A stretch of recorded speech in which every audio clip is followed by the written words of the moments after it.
N'hi ha molts, és a dir, simplement complir 50 anys ja és un motiu clar. És a dir, l'altre dia me preguntàvem si en la Fundació Els Patronos consideràvem que n'hi havia un bon govern en la Fundació. Dic, un bon govern, és a dir, si hem sigut capaços de subsistir en moltes èpoques, en moltes crisis, en moltes d'això, 50 anys, és a dir, és que tenim un bon govern.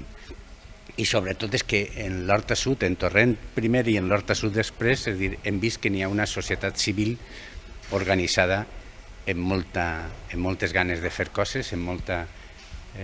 intenció de construir comunitat en la comarca i això ens serveix d'alè per continuar treballant. Continuar el que fem, és a dir, i tindre cada volta més gent organitzada, associada, organitzada a l'Horta Sud, que siga capaç de posar de relleu les seues demandes, les seues peticions, i que siguem capaços de que l'administració, que la societat civil sempre va per davant de l'administració acabi realitzant-ho, no?